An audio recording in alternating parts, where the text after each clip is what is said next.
Hi అండి. Cauliflower 65 ఎలా చేసుకోవాలో చూద్దాం. ముందుగా కాలీఫ్లవర్ తీసుకుని దాన్ని స్మాల్ పీసెస్గా కట్ చేసుకుని ఒక బౌల్లో స్టవ్ మీద పెట్టి దానిలో వాటర్ పోసి ఒక స్పూన్ సాల్ట్ వేసుకుని మరిగించుకోవాలి. తర్వాత స్టవ్ ఆఫ్ చేసి దాన్ని డ్రైన్ చేసుకోవాలి. దానిలో కొంచెం పసుపు, సాల్ట్, రెడ్ చిల్లీ పౌడర్,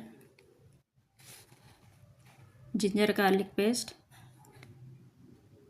కొంచెం పుదీనా, కొంచెం కొత్తిమీర, కరివేపాకు వేసుకోవాలి. దానిలో గోధుమ పిండి, నేను మైదా బదులు గోధుమ పిండి యూస్ చేస్తానండి, హెల్త్కి మంచిది కదా. కొంచెం కార్న్ఫ్లోర్, ధనియా పౌడర్, గరం మసాలా వేసుకుని బాగా మిక్స్ చేసుకోవాలి. తర్వాత కొంచెం లెమన్ జ్యూస్ కూడా వేసుకుని టేస్ట్ బాగుంటుందండి. ఇది వేసుకుని డీప్ ఫ్రై చేసుకోవడమే బాగా కలుపుకొని. అంతే కాలీఫ్లవర్ 65 రెడీ. నా వీడియో నచ్చినట్లయితే లైక్, సబ్స్క్రైబ్